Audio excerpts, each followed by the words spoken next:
I feel like men do not get asked one simple question often enough, and that is, are you okay? Because somewhere we've come to believe that men need to be strong all the time. Not sometimes, but always. So this video is dedicated to all the men, fathers, husbands, brothers, sons, friends, who have silently carried life on their shoulders and never made a big deal about it.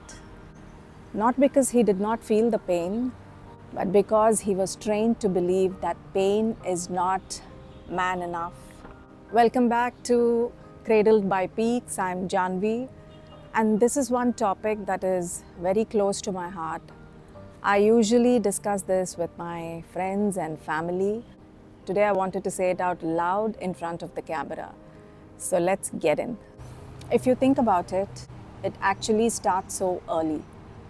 Let's say, for example, a little boy falls and he cries. And what does he hear instead of comfort? Come on, don't cry, be strong. Boys don't cry. And just like that, his emotions are corrected. And now that boy learned something very powerful, that crying is shameful and vulnerability is weakness. So he starts swallowing his emotions until one day when he does not even know how to express them properly. And honestly, when I think about this, I remember something deeply spiritual. In the Lalitha Sahasranamam, the Devi is described as Shiva-Shaktyaikya-rupini Lalitambika. The very form of the divine is the union of Shiva and Shakti, not two, but one. Meaning, even the divine is not just strength alone. The divine is a combination of strength and softness. Then why do we teach our men that softness is something to be ashamed of? And then comes a part nobody talks out loud. A man is loved, but he's also constantly measured. From a very young age, he learns this equation. Marks is equal to worth, results is equal to respect, and success is equal to love. Let's say he tops the class and everyone claps. But if he fails, he suddenly becomes a disappointment. Not because he became a bad person, but he became not so good enough. And that's where the real damage begins. Now that boy grows up believing, if I'm not achieving, I am not deserving. And then comes adulthood and the rules only get harsher. Because now it's no longer about marks.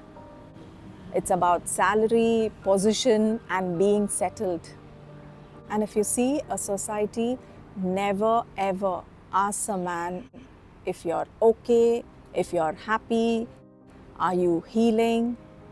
They only ask one thing: how much do you earn? And if that number is not impressive enough, they don't just judge his finances, they judge his masculinity.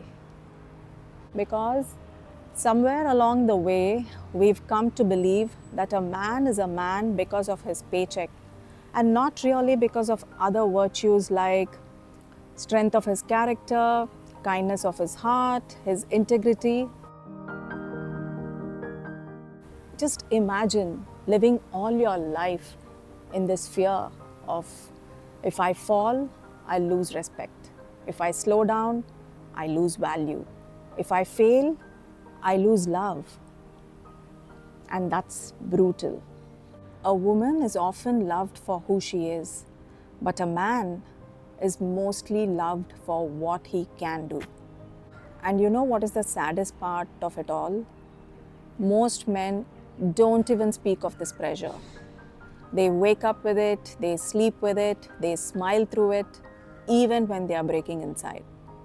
Because they believe that if they collapse, then everyone surrounding them collapses too. So they keep going.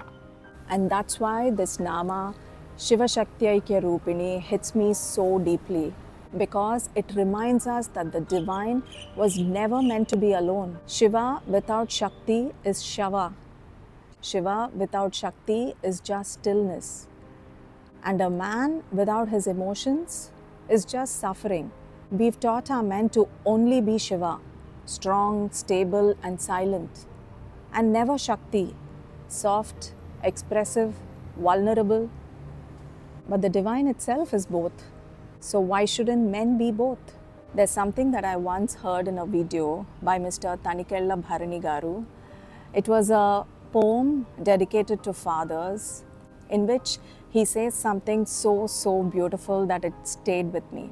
He says that fathers are usually behind in appreciation, behind in love, behind in recognition.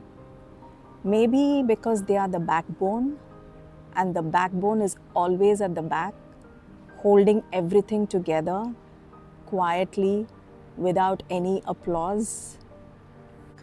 We usually celebrate mothers, and we should. But fathers, husbands, men, we treat their sacrifices as duty, as if appreciation is not needed and recognition is unnecessary. Because they are men, you see. And maybe that's the reason why so many men bottle up. They don't cry, they don't vent, they don't speak, and they never admit they are scared. And sure enough, the body pays the price. Because tears are not weakness. Tears are healing, tears are a release, and that's your body's way of coping. And honestly, I think most men don't need anything big or grand. They need something simple. They want to come home and see peace. They want to come home and see smiles.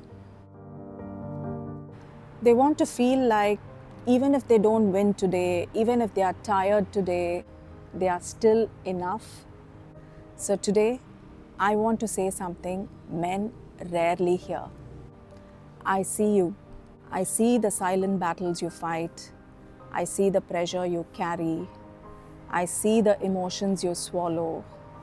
I also see the love you express in practical ways and not poetic ones.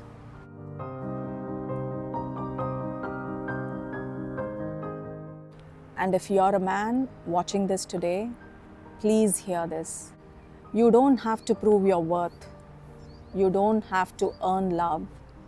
And you don't have to pretend you're okay all the time. You're allowed to cry.